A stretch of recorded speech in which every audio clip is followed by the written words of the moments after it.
کہ ایک دن اللہ تعالیٰ نے جبریل علیہ السلام سے کہا، اے جبریل جاؤ اور فلاں بستی کو، جبریل جاؤ اور فلاں بستی کو اٹھا کر کے، یعنی زمین کے اتنے ٹکڑے کو اٹھا کر کے پلٹ دو، پوری بستی پلٹ دی جائے۔ یہاں پر وہ لوگ دل کے کانوں سے سنیں کہ جن کے سامنے گالیاں دی جاتی ہے اور وہ چپ ساتھ کر بیٹھے ہوتے ہیں، ان کے ماننے والے سود کے حرام کاروبار کر رہے ہوتے ہیں اور وہ چپ بیٹھے ہوتے ہیں۔ ذرا غور کریں، ہمارے سامنے جو ہے وہ مریدین، شاگرد اولاد نماز کے وقت بیٹھی ہوتی ہے، ہم نماز کو جا رہے ہوتے ہیں، دوسروں کو نماز کے لیے نہیں کہتے۔ ذرا وہ لوگ ان باتوں پہ توجہ کریں۔ خود فجر میں انسان اٹھتا ہے، بیوی کو نہیں اٹھاتا، اور اگر وہ یا پھر صرف آواز دینے پر ہی اکتفا کر لیتا ہے، بلکہ یہ ہے کہ اگر کوئی شخص اللہ کی حرمت کو پامال کرے، یعنی اللہ نے جو حکم دیا ہے وہ اس کو جو ہے وہ چھوڑ دے، تو مسلمان کو چاہیے کہ وہ اللہ کے لیے غصہ کرے، ناراضگی کا اظہار کرے، کیونکہ اللہ کے لیے غصہ کرنا یہ بھی عبادت ہے۔ بہت سارے لوگ محبت سے مان جاتے ہیں اور کبھی کبھی لوگ ناراض ہونے پر مانتے ہیں۔ مجھے حیرت ہے اس شوہر پر جو سالن میں نمک زیادہ ہونے پر تو غصے میں آتا ہے، لیکن بیوی فجر کی نماز چھوڑ دیتی ہے، اس پر وہ غصے میں نہیں آتا۔ مجھے حیرت ہے اس ماں باپ پر جو اولاد کے ٹیوشن نہ جانے پر تو غصے میں آتے ہیں، لیکن اولاد اگر نماز کے لیے نہ جائے تو ان کو غصہ اس وقت نہیں آتا۔ مجھے حیرت کی بات ہے، مسلمانوں شرم کرو اور پھر سوچو کہ کتنا بڑا نقصان ہے اپنا، اور کتنے بڑے نقصان میں ہیں ہم کہ ہم اپنی اولاد کو اپنے نگاہوں کے سامنے جہنم کا ایندھن بنتا ہوا دیکھ رہے ہیں، گناہوں کی طرف جاتا ہوا دیکھ رہے ہیں۔ اللہ اکبر۔ تو عرض یہ کر رہا تھا کہ اللہ تبارک و تعالیٰ نے حضرت جبریل علیہ السلام سے کہا، جبریل جاؤ اور جا کر فلاں بستی کو اٹھاؤ اور زمین کے اتنے ٹکڑے کو پلٹ دو۔ جبریل علیہ السلام گئے اور واپس آئے زمین کا وہ حصہ دیکھ کر، اور آ کر کہتے ہیں، مولا زمین کے اس حصے پر، اس بستی پر ایک بندہ ایسا بھی ہے۔ جبریل علیہ السلام کی گواہی، سید الملائکہ کی گواہی۔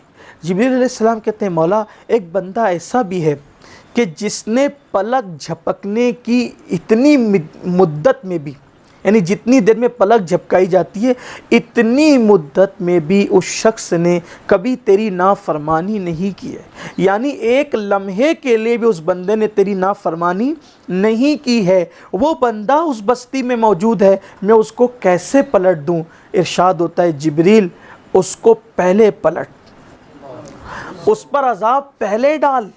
عرض کی، مولا اس نے تو پلک جھپکنے اتنا وقت میں بھی تیری نافرمانی کی ہے۔ اللہ فرماتا ہے، وہ میرا فرما بردار تو ہے، لیکن جب اس کے سامنے گناہ ہوتا ہے تو وہ گناہ گاروں کو روکنے کی کوشش نہیں کرتا، اس لیے اس پر عذاب پہلے ڈالا جائے۔ تو میرے آقا صلی اللہ علیہ وآلہ وسلم کے پیارے دیوانوں، اندازہ کریں، غور فرمائیں کہ ہمارے سامنے بھی تو گناہ ہوتے ہیں۔ میں یہ نہیں کہہ رہا ہوں کہ معاذ اللہ جو ہے وہ آپ پوری دنیا کو سدھارنے کے لیے نکل جائیں، اگر اللہ تبارک و تعالیٰ یہ توفیق دے تو بہت کرم کی بات ہے۔ قدرت جن بندوں کو منتخب کر لیتی ہے انہی کو امر بالمعروف اور نہی عن المنکر کی توفیق عطا کرتی ہے۔ اگر اللہ توفیق دے پوری دنیا کو سدھارنے کی تو بڑی بات ہے، اگر نہیں پوری دنیا کو سنوار سکتے، سدھار سکتے، کم سے کم اپنے حلقے اثر میں اپنے گھر والوں کو تم سنوار سکتے ہیں، سدھار سکتے ہیں۔ اور اگر مزید بڑے پیمانے پر آپ دعوت کا کام، امر بالمعروف یعنی نیکی کا حکم دینا، نہی عن المنکر اور برائی سے روکنے کا کام کرنا چاہتے ہیں، تو الحمدللہ سنی دعوت اسلامی جیسی تحریک اہل سنت و جماعت کے اندر موجود ہے۔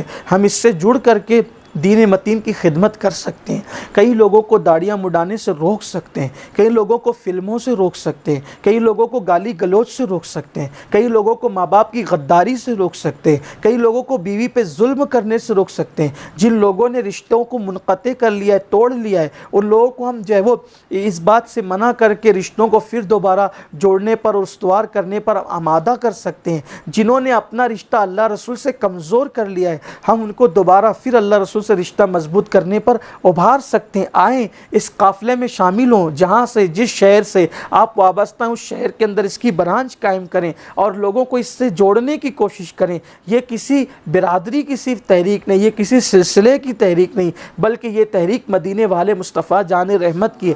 ہر عاشق رسول کے دل کی آواز ہے جو اس قافلے میں شامل ہو سکتا ہے ہوں اور اپنے حصے کا کام کرے۔ اس لیے کہ کتنی بڑی فضیلت ہے کہ امام حسن بصری کہتے ہیں جو نیکی کا حکم دے اور برائی سے روکے اللہ کے لیے، وہ اللہ کا خلیفہ ہے، وہ رسول اللہ کا خلیفہ ہے، وہ کتاب اللہ کا خلیفہ ہے، اور جو اس کام سے رکے اور نہ کرے یہ کام تو پھر ان کے لیے ظالم حاکم ہے، ان کی دعائیں مقبول نہیں، ان کے لیے جہنم کا عذاب ہے، دردناک جہنم کا عذاب ہے۔ تو